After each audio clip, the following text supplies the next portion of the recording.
Welcome back on my YouTube channel कलाकारी artist. सो आज का जो हमारा टॉपिक रहेगा वो रहेगा मूर्तिकारों से रिलेटेड। जितनी भी मोस्ट इम्पॉर्टेंट मूर्तियाँ रहेंगी उनको आज हम देखेंगे, जो कि हमारे NCERT पैटर्न पर आधारित है। ये जो बुक है आपकी वो है क्लास 12th की, जो कि NCERT से रिलेटेड है। और जो जितने भी यहाँ पर पॉइंट्स आएंगे वो हमारे आने वाले एग्ज़ाम्स जितने भी हैं, चाहे DSSB हो, KVS, NVS या EMRS, तो उनमें हमेशा इनसे रिलेटेड ही क्वेश्चंस पूछे जाते हैं। तो अब इनको देख लेते हैं कि इसमें क्या क्या दिया हुआ है। तो मूर्तियाँ जो है वो मूर्तिकला जो है आपकी वो त्रिआयामी स्वरूप है।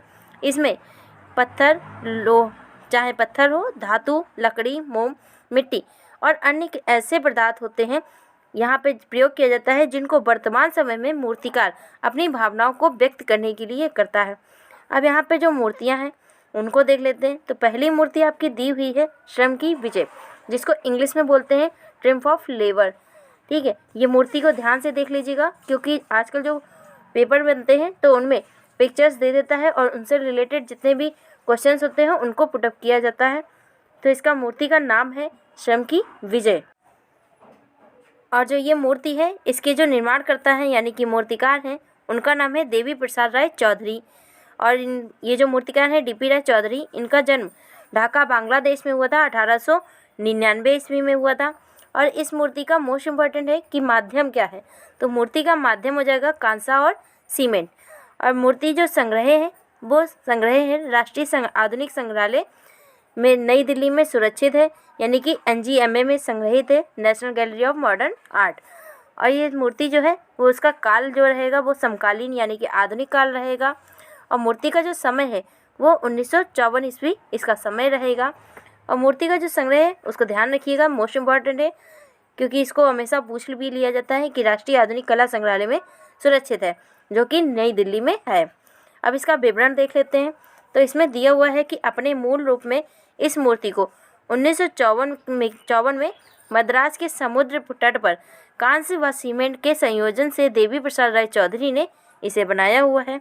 इसकी एक प्रतिकृति नई दिल्ली राष्ट्रीय संग्रहालय में संग्रहित है और जयपुर हाउस नई दिल्ली के मुख्य द्वार पर स्थापित की गई है। मूर्तिकार ने इस मूर्ति को परिश्रमी श्रमिकों के श्रम की विजय के रूप में दिखाया हुआ है। तो यानी कि यहाँ पे किसको दिखाया गया है?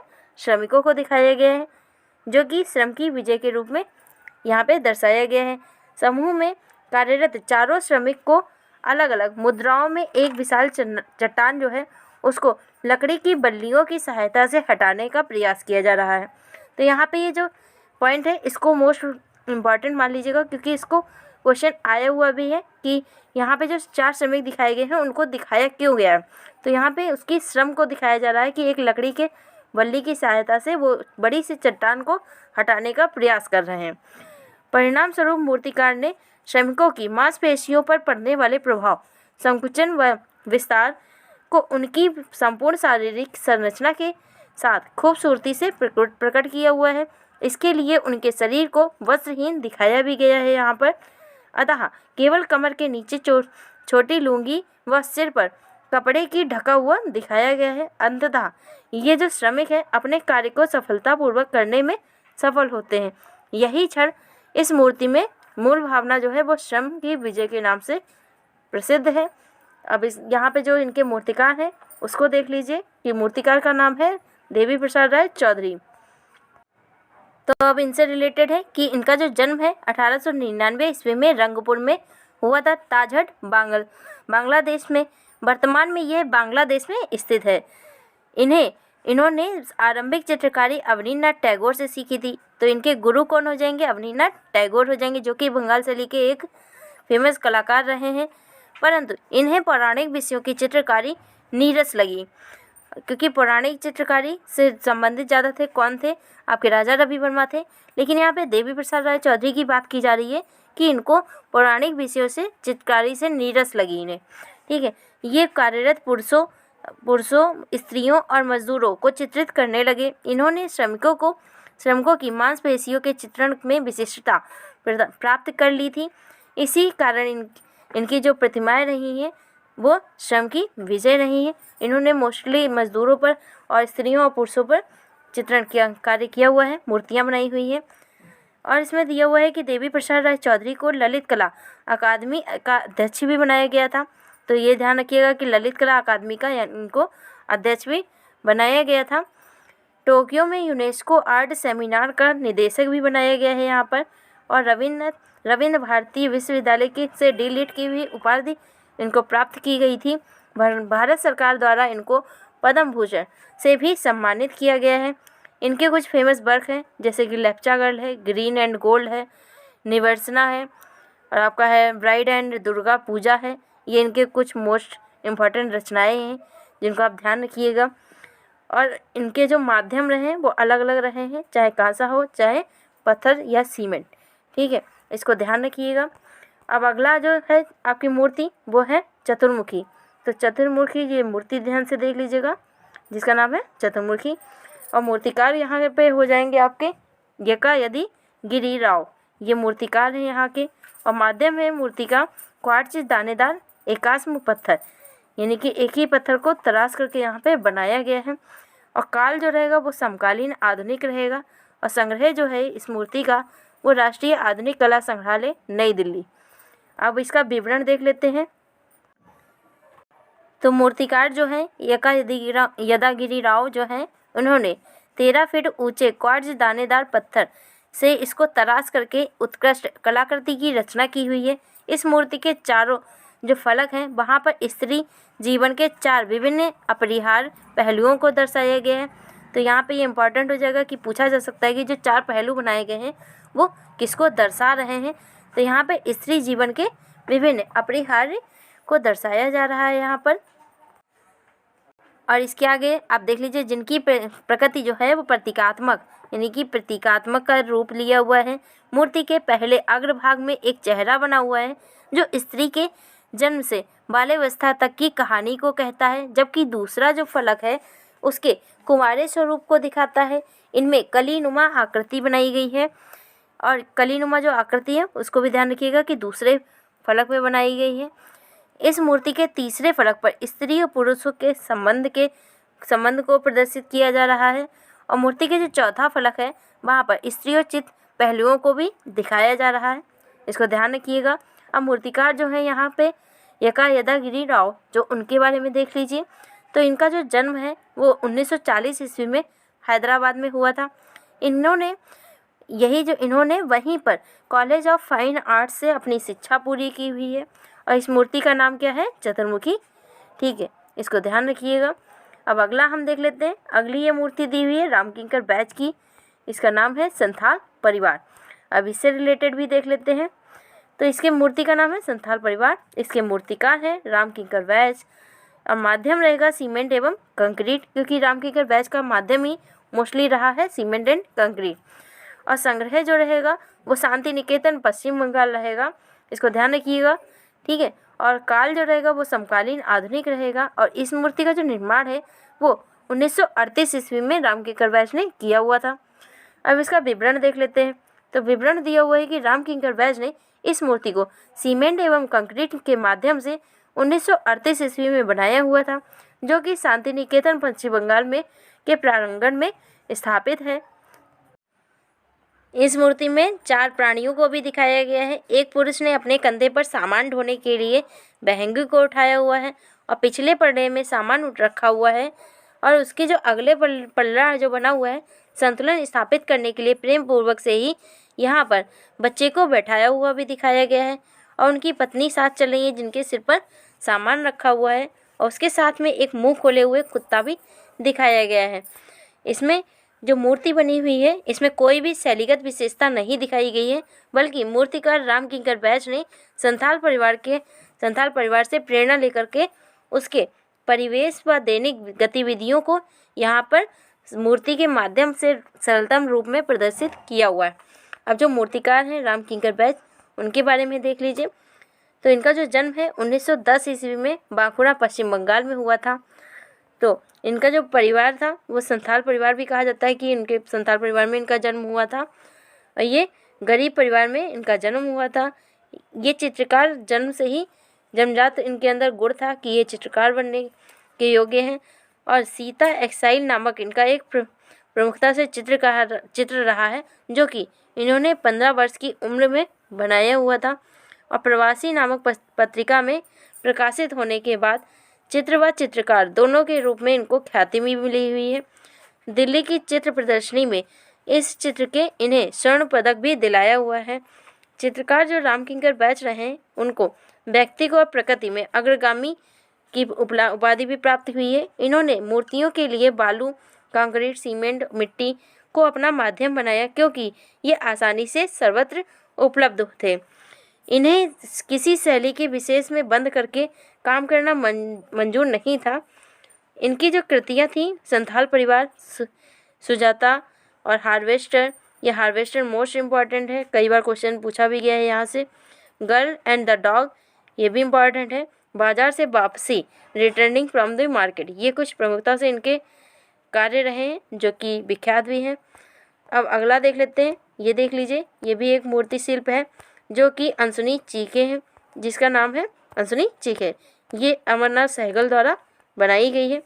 अब इसके बारे में देख लीजिए, तो जो मूर्तिकार रहे हैं अमरनाथ सहगल रहेंगे और इसका निर्माण जो हुआ है वो कांस्य में बनाया गया है। संग्रह जो रहेगा राष्ट्रीय आधुनिक कला संग्रहालय नई दिल्ली में यह संग्रहित है और काल रहेगा इसका समकालीन आधुनिक, और समय जो रहेगा वो 1958 ईस्वी में ये निर्माण हुआ है इसका। अब इसका विवरण देख लेते हैं। तो 1958 ईस्वी में अमरनाथ सहगल द्वारा निर्मित कांस्य मूर्ति में एक ही परिवार के 3 सदस्यों को दिखाया गया है। तो 3 सदस्य हैं, पिता, माँ और बच्चा, 3 हैं, ठीक है। बच्चे की दरिद्रता को तथा उनसे उत्पन्न हो रही गहरी वेदना को प्रदर्शित किया गया है। यहाँ पर लंबी आकृतियाँ जो बनी हुई हैं, खोखले पिचके गाल, विकृत चेहरे व आकाश की और उठते हुए हाथ को दिखाया गया है, जैसे चीख चीख कर कह रहे हैं कि हे ईश्वर, इस धरा पर तो हमारी कोई सुनने वाला नहीं। यहाँ शोषण है, अन्याय है और भ्रष्टाचार है जिसके वे शिकार हैं। तो यहाँ पे ये चित्र में दर्शाया गया है। आप ही इसे भरोसे, मतलब कि जिसके भरोसे हमारा अस्तित्व है, ऐसा कब तक चलेगा। मूर्ति के विकृत चेहरे समाज के विकृत रूप और व्याप्त बुराइयों को दिखाते हैं। यहाँ पर मूर्ति में इस मूर्ति की चीख इतनी ऊंची थी कि मूर्तिकार अमरनाथ सहगल को भारत के राष्ट्रपति ने इनको पुरस्कार के स्वरूप में सोने की पट्टिका भी भेंट की हुई थी। अब अगला इनके जो मूर्तिकार रहे हैं अमरनाथ सहगल, उनके बारे में देख लीजिए। तो इनका जन्म 1922 ईस्वी में पाकिस्तान में हुआ था और ज़िला कौन सा था, अटोक। तो अटोक में अम्पलेपुर में इनका जन्म हुआ था। भारत और पाक बंटवारे के बाद ये भारत में ही आ गए थे। अमरनाथ सहगल ने 1950 ईस्वी में न्यूयॉर्क विश्वविद्यालय से कला की मास्टर डिग्री प्राप्त की हुई थी। तो मास्टर डिग्री जो इन्होंने प्राप्त की है न्यूयॉर्क से, वो भी 1950 ईस्वी में। इन्होंने दिल्ली के मॉडर्न स्कूल ऑफ आर्ट से भी अध्यापन किया हुआ है और ये दार्शनिक, कवि और कलाकार के रूप में जाने जाते हैं। इनकी प्रमुखता रचनाएं रही हैं, एंग्विस्ड क्राइस रही है और कांसे से बनी हुई है जो कि, और कविताएं में इनकी floating Christ and aves of life, ये इनकी मोस्ट इम्पॉर्टेंट है कविता जो कि इसमें दिया हुआ है, तो इसको भी ध्यान रखिएगा। अगली जो मूर्ति शिल्प है ये गणेश की मूर्ति शिल्प है जो कि धातु द्वारा बनाई गई है। अब इसके बारे में देख लीजिए। तो इस मूर्ति के जो मूर्तिकार रहे हैं वो है पीवी जानकी रमन और इनका जो माध्यम रहा है वो रहेगा आस्कीकृत तांबा या फिर टिन और तार, ये मूर्ति शिल्प का माध्यम है। संग्रह जो है वो राष्ट्रीय आधुनिक कला संग्रहालय नई दिल्ली में संग्रहित है। इस मूर्ति का जो समय है वो 1970 से लेकर के 80 के बीच में इसका निर्माण हुआ है। अब इसका विवरण भी देख लीजिए।